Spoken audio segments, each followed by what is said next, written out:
In the summer of 1955, the major powers convened in Geneva.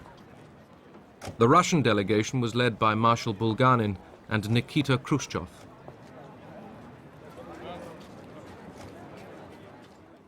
Eisenhower's most striking proposal was open skies. Ike claimed his plan would ease mutual suspicion, but it would also prise open the secrecy of the Soviet military machine. Open skies involve both the freedom to overfly each other and observe, photograph and observe what was happening, and second, an exchange of blueprints, as Eisenhower termed it, of the military programs on both sides.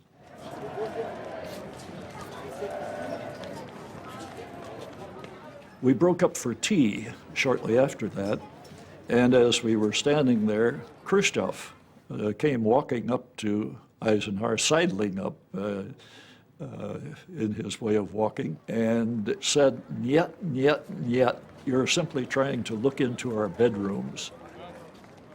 And as we were riding back, Eisenhower said, "Now we know who's in charge of the Soviet delegation." Later that year at the Moscow Air Show, the Soviets allowed the West to see their new jet bombers, codenamed Bison.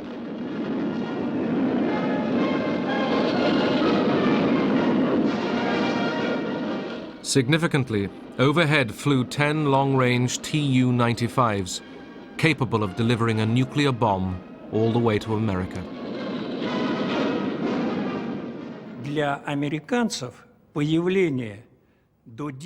For the Americans, seeing 10 planes capable of reaching the United States was a shock. На территории Соединенных Штатов Америки, естественно, было шоком. До этого считалось, что At that time, баллистических ракет еще не было. in the absence of ballistic missiles, they supposed that the Soviet Union didn't have any means of delivery to America. США Советский Союз не имеет.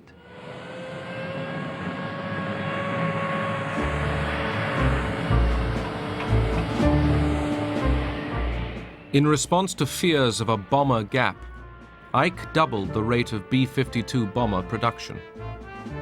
America needed to find out how much of a gap there really was.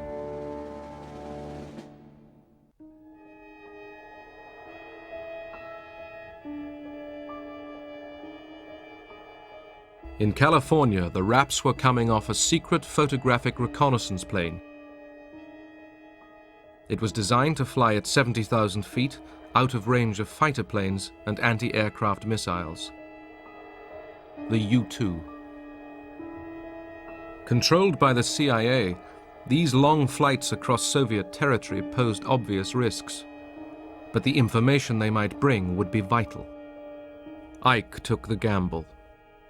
Khrushchev, around that period, came to the conclusion that missiles were the weapons of the future, and that warships were getting obsolete, bombers were getting obsolete, that we should concentrate everything on missiles, and as he said somewhere, that we are on the point of producing missiles like sausages.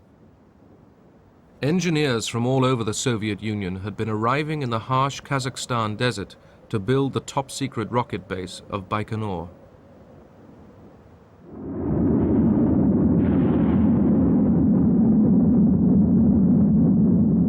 On the 15th of May 1957, they began testing the world's first intercontinental ballistic missile, an ICBM.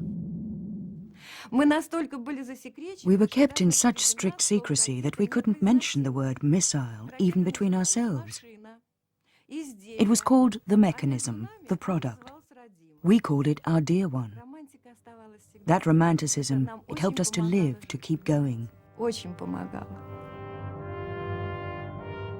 Building missiles was just one step.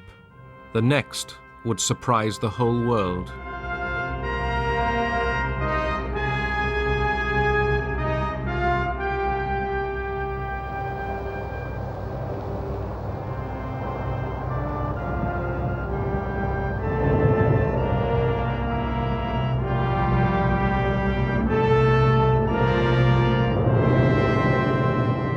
October the 4th, 1957, Russia launched the world's first space satellite.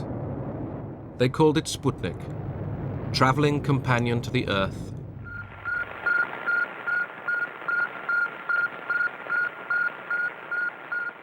Americans took for granted that theirs was the richest and most technically advanced nation in the world. With Sputnik now orbiting the Earth, all that changed. Russia had won the opening event of the space race.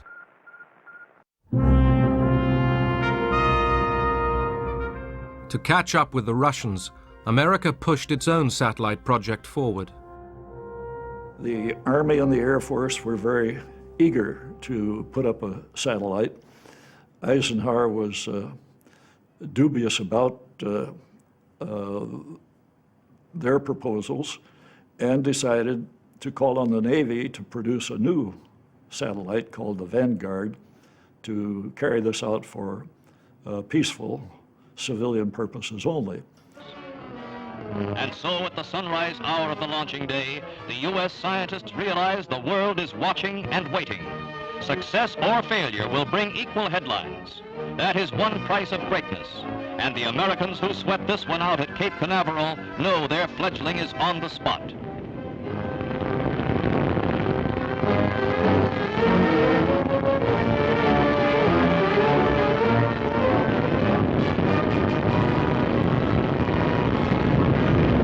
After rising but a few feet, the three-stage 72-foot rocket loses its thrust.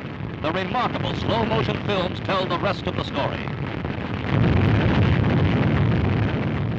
It was a national humiliation. The world's press had a field day. Something had to be done in a hurry to restore confidence in American technology. To the rescue came a former German rocket scientist, Werner von Braun. His team had been working on a military missile known as the Redstone. Hurriedly, the Explorer satellite was fitted to it.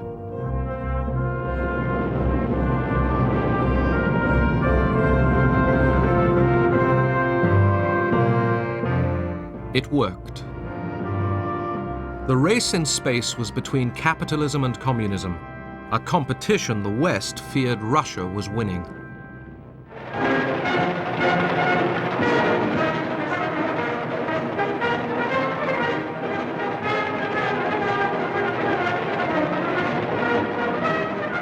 Russia was bursting with pride and celebrated its new scientific heroes. In 1959, Vice President Richard Nixon opened the American National Exhibition in Moscow. He tried to impress Khrushchev with America's advances in color television. There are some instances where you may be ahead of us. For example, in the development of the thrust of your rockets for the investigation of outer space. There may be some instances, for example, color television, where we're ahead of you. But in order for both of us to benefit, you see, you never concede anything.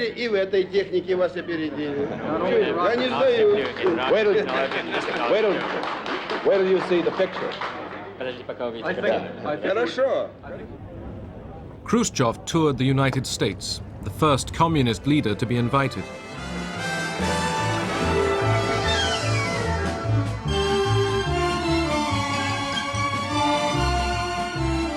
In Hollywood, the stars turned out to entertain him.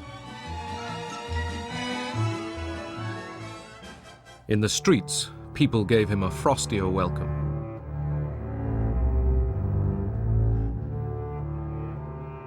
The last few days of the visit he spent with Eisenhower at Camp David.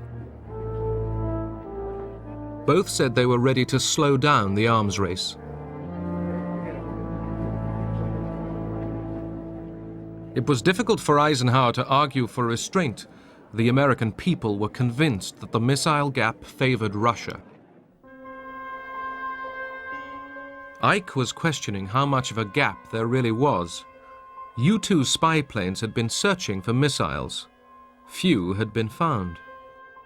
We needed the information the U-2 was bringing back because the Russians were so secretive, the largest country in the world, with no tourists, no nothing. I mean, we needed some special means for finding out. Pilot Gary Powers was selected for one of the longest and most dangerous spy missions ever flown. He would take off from Pakistan and fly north right across Russia. His route would take him over new and improved Soviet anti-aircraft defenses. As soon as the U-2 entered Soviet territory, Russian radar tracked its progress. MiG fighters were launched but couldn't climb high enough. The order was given to fire new S-75 missiles. Одной ракеты было вполне достаточно. One missile was enough to shoot down the Powers plane. Ну, прежде всего, мы увидели... What we discovered first of all were the remains of the plane. And here they are behind me. The fuselage, wings, and fuel tanks. Eisenhower was told the plane was missing and that a public statement might be needed. I reminded him that we had a cover story that we would use, that the plane was a high-altitude weather plane, and it must have been off course and so on. And so that was put out. It is entirely possible that having a failure in the oxygen equipment, which could result in the pilot losing consciousness, the plane continued on automatic pilot for a considerable distance and accidentally violated Soviet airspace. Там же, естественно, и самое главное, And the main piece of evidence, so to speak, сам Пауэрс и его снаряжение. Powers himself and his equipment. Были и такие вещи, как He had with him a poisoned pin and a silenced pistol. Вот смотрите, вот аэродромы, вот наши сидят. Khrushchev sprang the trap and having us in it, said we not only have the plane, we have the pilot, and it wasn't a plane that was off course, it was on course, it was not a high-altitude weather plane, it was a spy plane, and we know all of that, and demanded an apology from the United States. It appears that endeavoring to obtain information now concealed behind the Iron Curtain, a flight over Soviet territory was probably undertaken by an unarmed civilian U-2 plane. Khrushchev gathered us around him, and he said, look, we're going to take a very tough position because otherwise our public simply will not understand. We'll have to make a statement saying that the president should apologize, should punish those responsible for those flights, and should say that they will not be repeated any longer. 2 weeks after the shoot-down at the long-awaited Paris summit, Khrushchev, furious that Eisenhower wouldn't apologize, stormed out.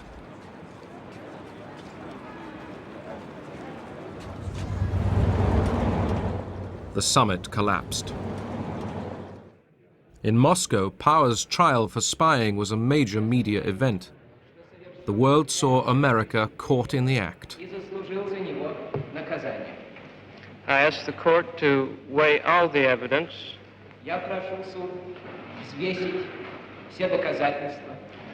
and take into consideration not only the fact that I committed the crime,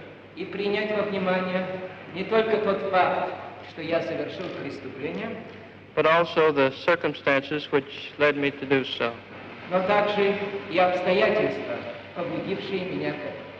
Powers got 10 years imprisonment.